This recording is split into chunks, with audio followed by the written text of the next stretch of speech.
Bom, então, pessoal, me chamo Felipe Silva e vou falar um pouco sobre algoritmos de otimização, em especial Differential Evolution, mais conhecido como DE, que para uma tradução livre português chama evolução diferencial.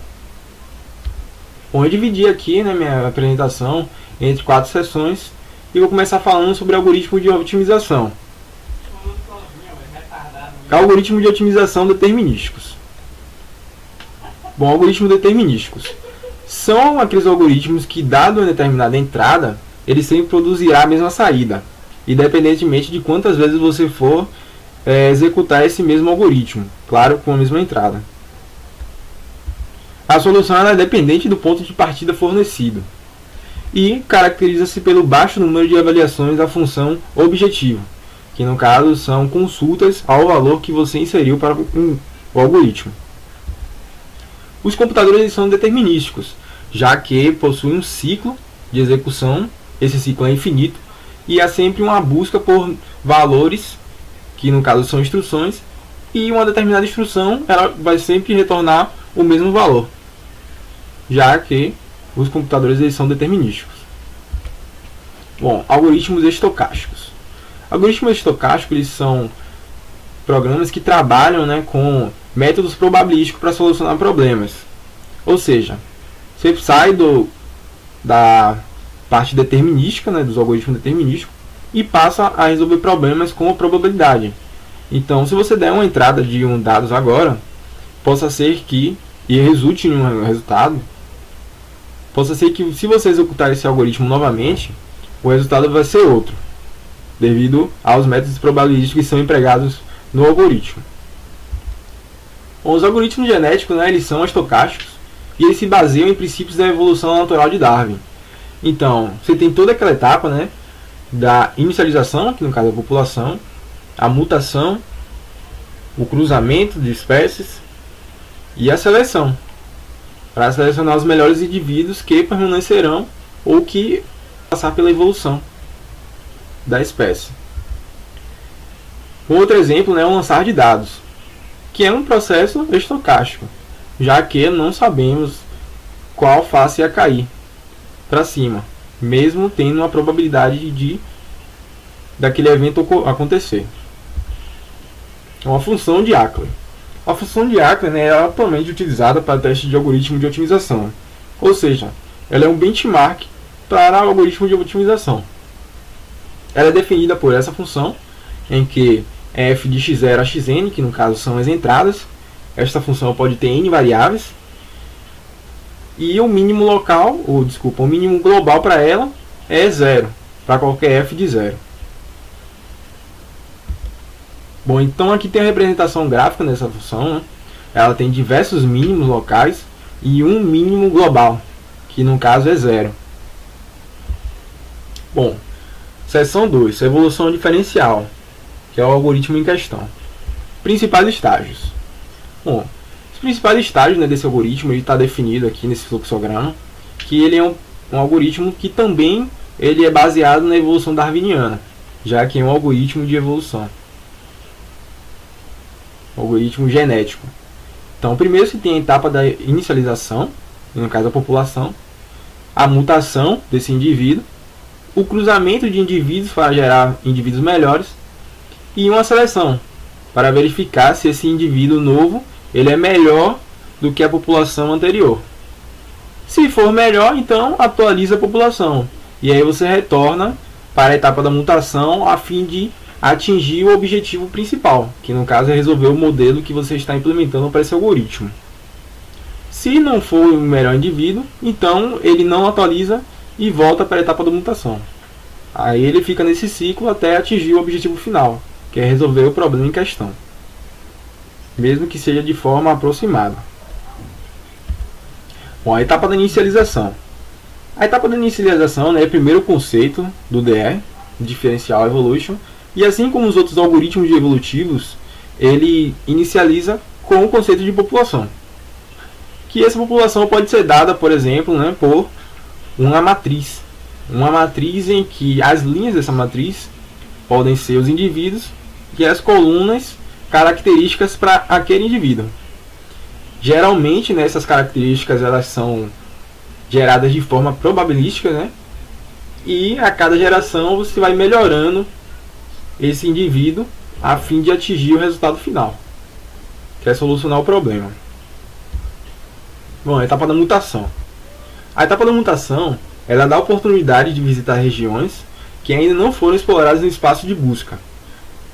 Por exemplo, eu gerei um indivíduo aqui que ele contém certos valores que estão aleatórios, mas ele não superou a minha expectativa de resolver o meu problema. Então eu preciso melhorar esses indivíduos. E aí o meu melhor a partir da minha mutação. A partir da mutação que eu digo que eu gero indivíduos que serão capazes, né, de, como está falando no texto ali, visitar regiões que ainda não foram exploradas, alterando arbitrariamente uma ou mais características dessa cadeia solucionada, que neste caso são os genes do algoritmo, do indivíduo. Então, inicialmente, né, são escolhidos 3 indivíduos entre todos os N existentes na minha população. Eu representei ali como indivíduo alfa, indivíduo beta, indivíduo gama, e coloquei que a minha população de mutação é igual a o meu indivíduo, A, alfa, que soma um fator de mutação, que é definido inicialmente nesse algoritmo. Esse fator ele varia de 0,5 a 1. E esse fator ele multiplica a diferença vetorial entre o meu indivíduo beta e o indivíduo gama, em que alfa, beta e gama eles pertencem ao conjunto de números naturais, que nesse caso está representado de 1 até n, em que n é o número de indivíduos daquela geração. Logo, um desses indivíduos sofre uma mutação, adquirindo genes dos outros indivíduos. Uma etapa do cruzamento. Na etapa do cruzamento, né, ela se assemelha muito à vida real e tem por objetivo aumentar a diversidade da população.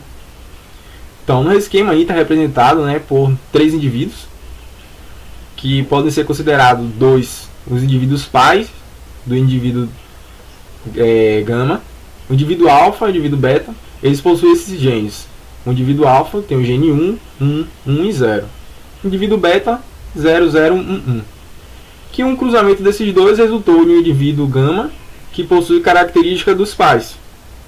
Por exemplo, aí como deu como resultado, né, 0, 1, 1 e 0, que foram derivados dos genes dos pais.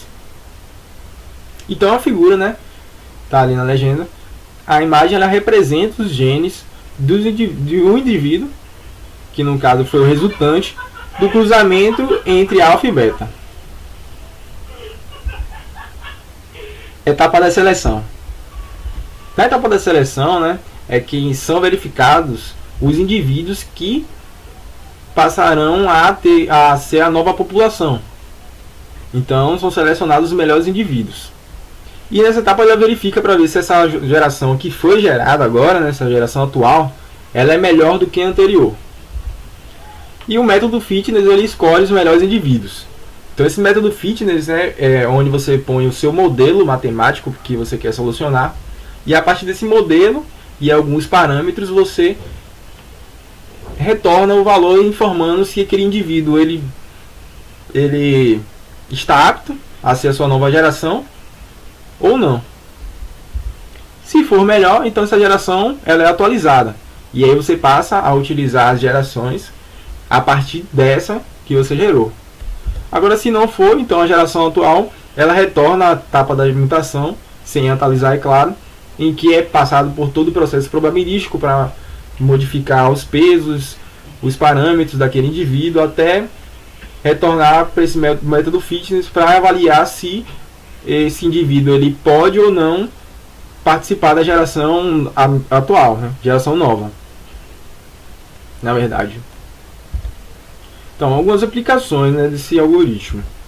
Bom, entre uma delas, né, tem a otimização para a estratégia de damas, que no caso é um mapeamento de posições, que podem ser as melhores posições para você jogar. A otimização no processo de fermentação do álcool e maximização do lucro de um sistema de propriedades, né? Que no exemplo aí tem a agropecuária, que é dividido entre plantação e criação de animais, né, de gados, etc. A otimização do problema geofísico e redes neurais, que no caso são algoritmos genéticos para resolver N problemas que podem surgir. Bom, aqui tem uma tabela comparativa, né, das gerações e seus respectivos valores de mínimo que o algoritmo genético, que o algoritmo diferencial evolution ele retornou, né? Então podemos ver que na geração 0, o valor de mínimo para essa função que ele retornou foi 16.4326. E ao longo das gerações esse valor foi se aproximando do valor real, que é 0. Então, por exemplo, na geração 1787, o valor de mínimo era 6.6309. E que na geração 7450 esse valor se estabilizou em 0.00139499. Ali na última geração, que foi a geração 10.000, o valor de mínimo ele continua igual à geração 7450, já que o algoritmo ele se estabilizou aí, que é um valor muito aproximado do valor real, que é 0. Então aqui tem um gráfico, né, que ele ilustra melhor aquela tabela anterior. Então podemos ver que na posição 0, que no caso da geração 0, o valor foi um pouco acima de 16, e que um pouco depois, né, de 7.000, o valor se estabilizou em 0, indo até a última geração, que no caso foi a última iteração do algoritmo, que foi a geração 10.000. Bom, as referências que eu utilizei para fazer esse trabalho, né? Então, é um algoritmo que ele é bastante eficaz, ele é fácil de ser implementado e não precisa de muitas iterações para se resolver o problema. Claro, né, que depende muito de parâmetros que você for inserir. Mas, de modo geral, é um algoritmo que ele é melhor do que o algoritmo genético existente aí. E não depende de um hardware muito robusto para ser executado, né?